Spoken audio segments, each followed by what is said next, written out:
The Kia Stinger is a perfect example of a car that just wasn't appreciated when it was made, and now we don't have it anymore. You see, Kia built this car from 2018 to 2023, and it's actually a really good car.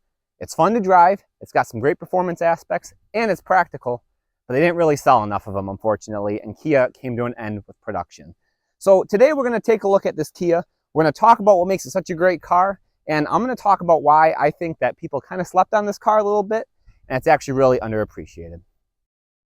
So the Stinger that we're reviewing today is a GT2 model. GT2 is the highest model level that they offered on the Stinger, and I borrowed this one from my buddy Mike today.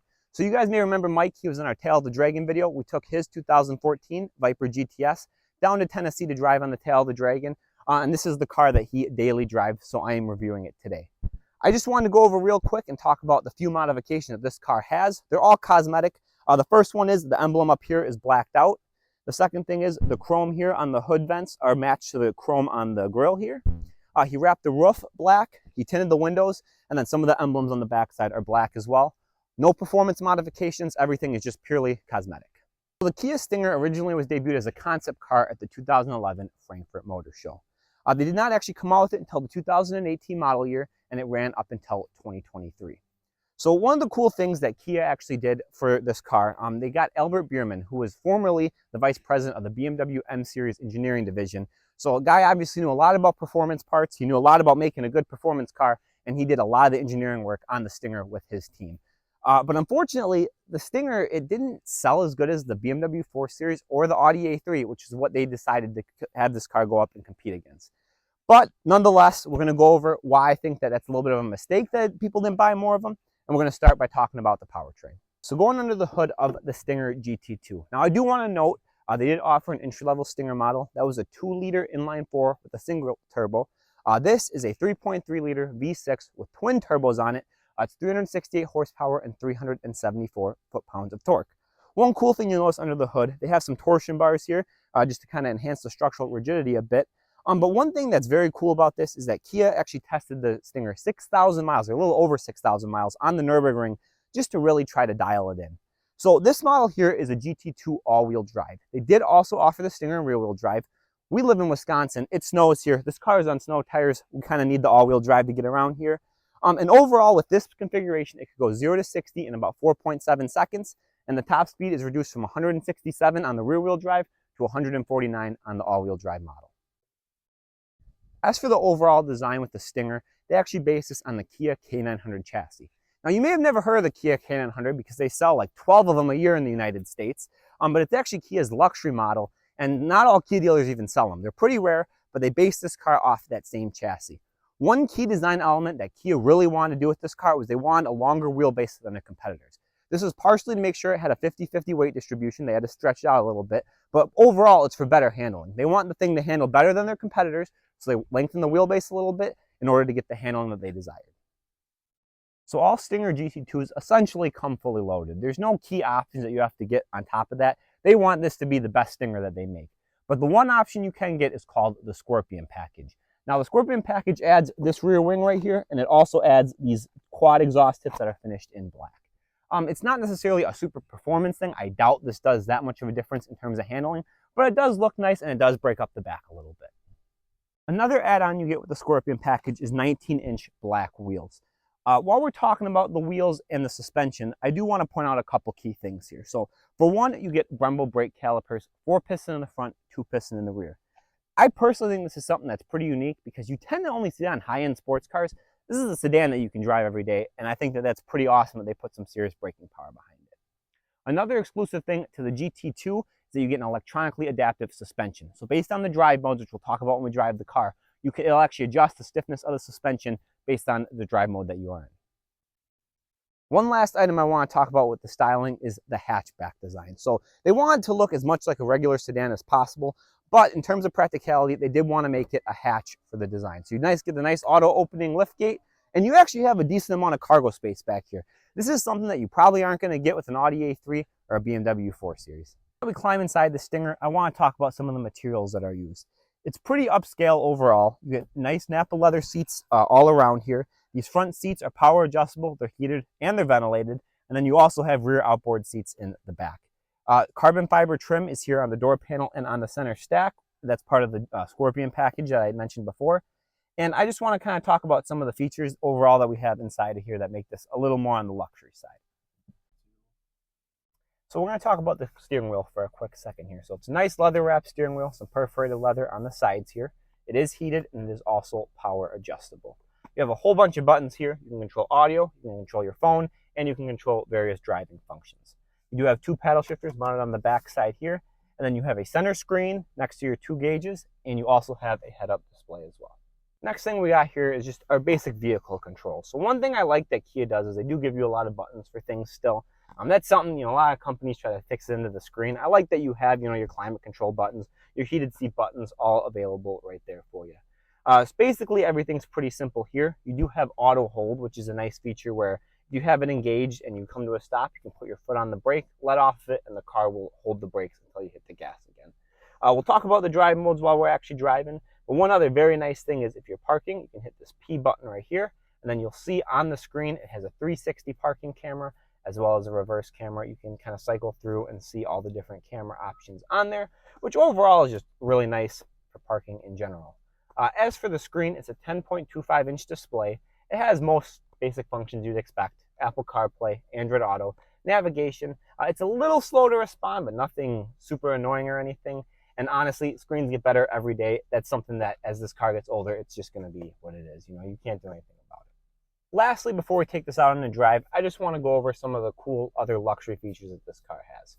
So for one, you have a 15-speaker Harman Kardon audio system, which I think is fantastic. 2, above our heads here, we have a nice glass sunroof. And then the third thing, which is probably one of my favorite features, but it's a little gimmicky, is the ambient lighting control. So you see this a lot in high-end cars like Mercedes and stuff, but essentially you can just pick any color here, and all the lighting on the dashboard will change to whatever color you decide to choose. I think it's awesome that Kia gives you the option to pick pretty much any color too. It's not just like 3 colors you can pick from, and I think that really kind of sets this apart from other cars in its price class.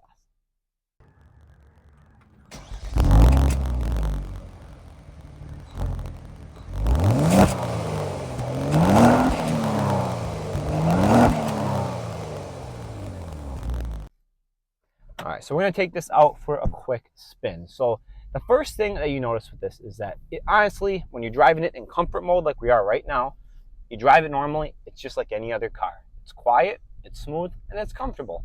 There's nothing really too crazy about it. It's just a nice driving car. I think that's one of the more looked over aspects of this car is that it's a great daily driver. I mean, if you're not looking to do anything crazy, if you're really just kind of driving around and enjoying the car, doing basic errands and stuff, it's just a regular car. Now, what makes it fun is if we go to the drive mode selector here, there's all sorts of different driving modes. They got Smart, Eco, Comfort, and Sport. And you can also do a custom driving mode as well. Sport's obviously the one you want to be in. That's my favorite driving mode. So it stiffens up the suspension, it tightens up the steering, and it makes the throttle a lot more sensitive, and it's an absolute blast. When you have 2 turbos, you can just kind of lay your foot into it, and it goes a little bit. You don't really have to give it all that much. You feel the turbos kick in. It's got great acceleration. There's nothing to complain about there. Handling wise, especially in sport mode, once again, it stiffens it up. It handles fantastic. I love the electric steering that you can change that because once again, if you're just trying to, have a relaxing day, you don't have to have this really heavy steering. But if you're doing something really cool, you can kind of do that as well. But we're going to take a quick turn around here, and I want to show off the launch control feature. That's probably one of the lesser known features on this. They don't have a bright labeled launch button, but essentially what you have to do is you come to a stop, you got your nice Brembo brakes, they do great for stopping, and you hold this traction control button. It's going to disable the traction control, and then it's going to disable the stability control. Take your left foot, you put it on the brake, you hold down the gas, and you let go. And it pulls pretty good. You see, it's all-wheel drive, so when it lets go, you feel the turbos kick in immediately on launch control, and it punches you in the stomach. And it would be very dangerous if I owned this car because I'd probably do that all day, and I'd probably kill my set of tires in like a month. So it's a good thing that this is Mike's car, not mine. But honestly, I can't get over how good these drive. Once again, you wouldn't necessarily expect it. It's a regular sedan. Obviously, it looks a little sporty, but they drive really good. It's great brakes, great handling. It's nice power. I really don't know what else you can ask for out of something like this. I really can't even think of anything to like super knock it on. I mean, obviously, twin turbo V6, you're probably not going to get like crazy good gas mileage. I mean, this isn't like a Forte or something where you're going to get 40 miles a gallon. But I mean, what do you expect? I mean, you're not going to find anything that gets good gas mileage. It's fun like this. And I think with the GT2 model, the features that you get, the way it drives, I mean, I think this overall is a really nice overall car. And I think that if you're looking for something that's just a car that you can have a blast with, but you also need a daily drive it, you only have one car, I mean, this would be a perfect option. I mean, you get kind of the best of both worlds here.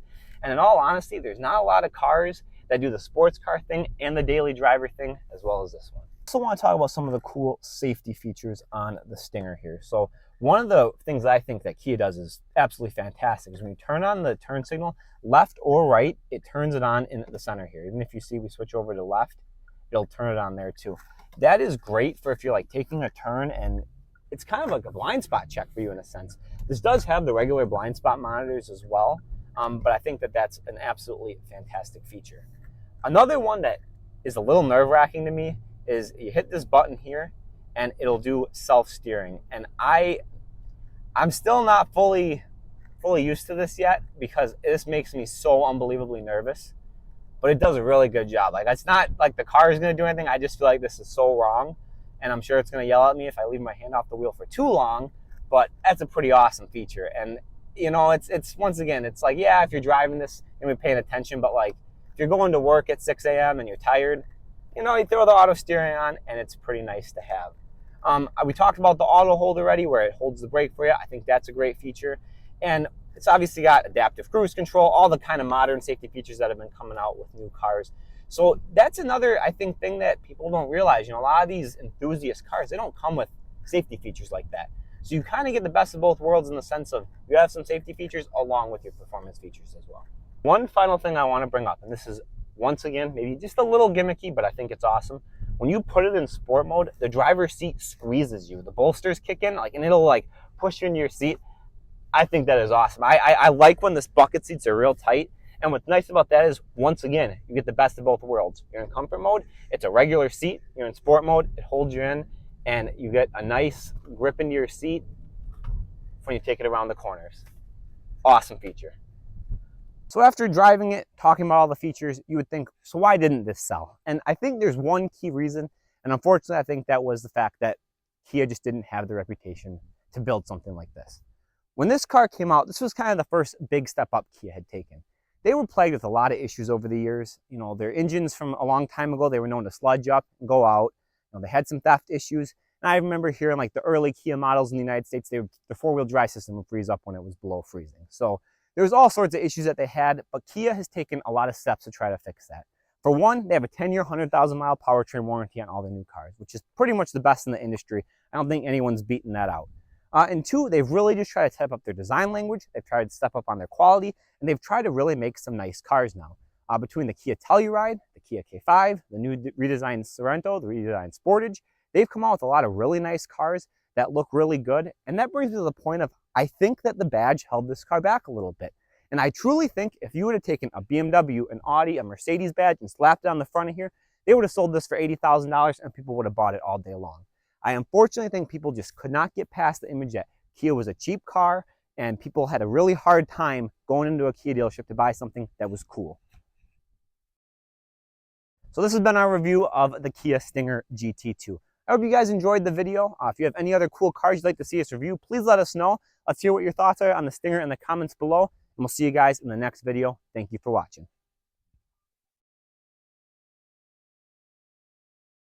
The normal trunk like any other car. This is a full hatchback. I struggled to open the button there. I couldn't find the damn button. You want to do that skip again?